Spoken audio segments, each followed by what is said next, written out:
let's decipher what we mean by epoch. We are talking about excess. Well, that works for us, sort of excess, because it's got the E.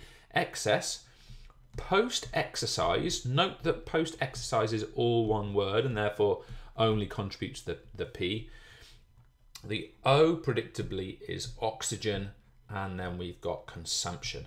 So we are looking at a process whereby after exercise, there's the post-exercise bit, after exercise, we actually consume some additional excess quantity of oxygen. So why is that happening? What is that additional quantity of oxygen? What does it look like? And what are the processes taking place that actually cause this to happen? So I'm going to sort of assume that we're going to graph this out and really just sketch it, to be perfectly honest with you.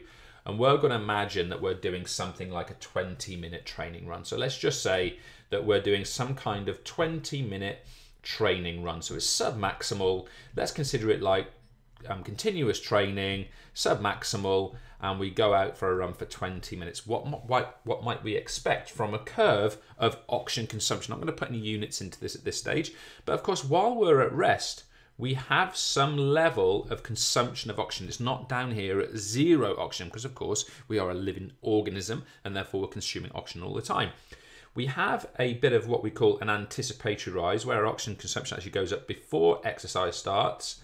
And then, of course, our oxygen consumption level goes up rapidly to a certain kind of plateau point. And that plateau point, assuming we don't increase the intensity of exercise, such as running faster, or it could be cycling faster, swimming faster, or we don't go up a hill or run on more difficult terrain, we will have this steady state exercise where oxygen consumption will remain constant because we are working submaximally. But of course, something interesting we need to know before we look at the recovery period is that if we had sort of a perfect aerobic system, our oxygen consumption would have shot up to that level straight away, right? That's what perhaps it could have done if it was like a perfect aerobic system. But of course it isn't. And therefore, at the end of exercise, our consumption rate falls rapidly and then gradually levels off. And the questions we really want to answer are, why is it the case that our oxygen consumption levels do not fall back to zero immediately? Why is that the case? And what is happening within these processes here which are actually relevant to this concept of epoch? In fact, we can say that that little orange area illustrates the additional excess post-exercise. Look, here's the end of exercise. There's end. I should have written this in before. There's start. We can see at the end of exercise, we still have more oxygen consumption above resting levels, don't we? Because otherwise it would go down where this orange line is. So therefore, what's happening in this orange area? Well, let's first of all recognize that in that period, we maintain, that's meant to be an arrow by the way, we maintain an elevated breathing rate.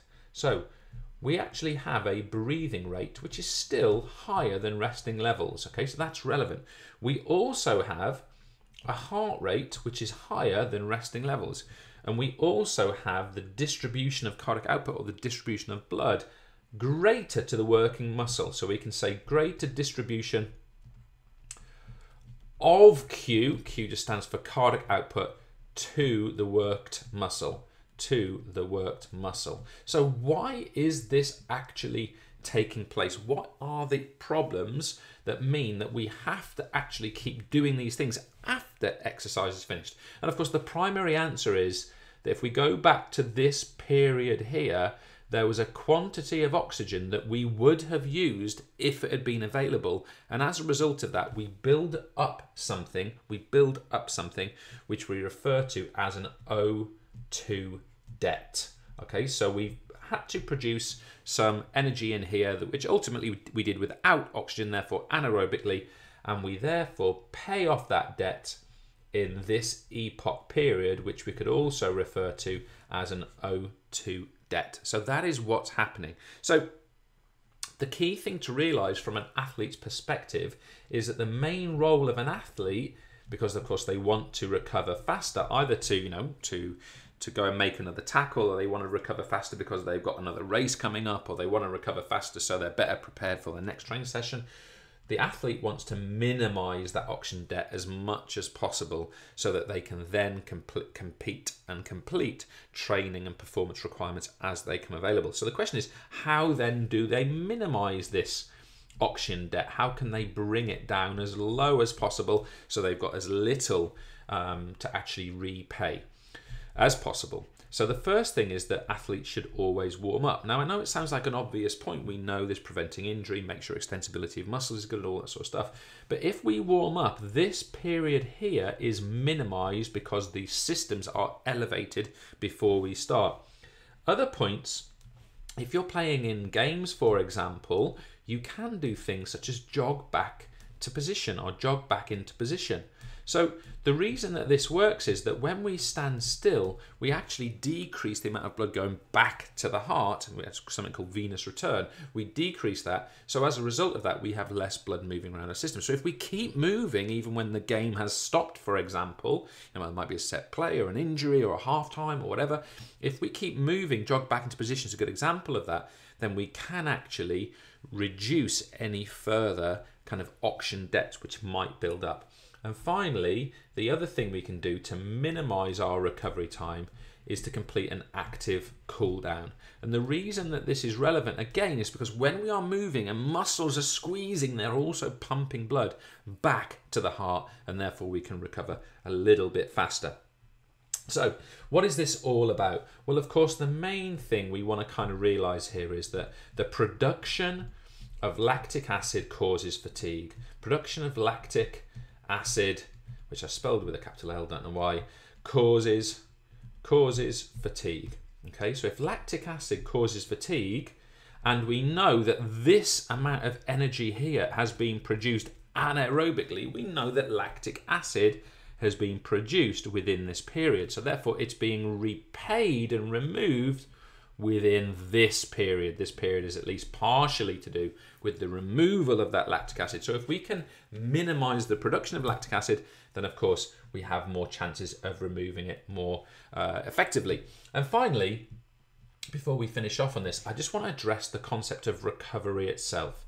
And when I talk about this, when I say about addressing recovery, let's actually see what the processes are that make us good recoverers from training and exercise. I've already said that we must conduct a cool down. And of course, within that cool down, we maintain our breathing rate, we maintain our heart rate, we get to stretch, and we do that thing of removing lactic acid through activity and flushing the muscles with oxygenated blood. Other points when you are recovering, make sure that you go through a process of rehydration. That is absolutely critical in order to maintain fluid and electrolyte balance. Rehydration is important.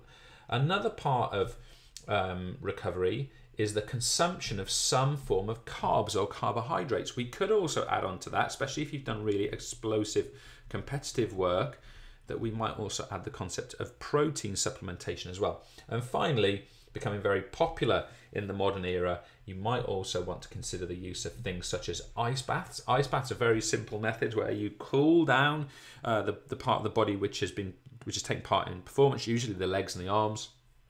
And on that cooling, it pushes blood deeper into the tissue, and once you're out, and you sometimes go into a warm environment as well, it then flushes those worked muscles and worked areas with oxygenated blood, and that works really, really effectively. Other processes we might consider are things like massage to encourage lactic acid and toxin removal from the deep muscle, and this combined can help us to prevent something called DOMS, which I'll just put in pink for you. DOMS is the delayed onset of muscle soreness. The delayed onset of muscle soreness. And it's this pain you get when you maybe haven't been training so much, or you haven't trained at that intensity, and 24 to 48 hours after your performance or training, you get sort of stiff, sore muscles. Well, this is called DOMS, delayed onset of muscle soreness. And all of these processes, and certainly ice baths and massage, will help to minimize and prevent DOMS. But don't forget warm up, don't forget cool down, and make sure that your rehydration and refueling is good.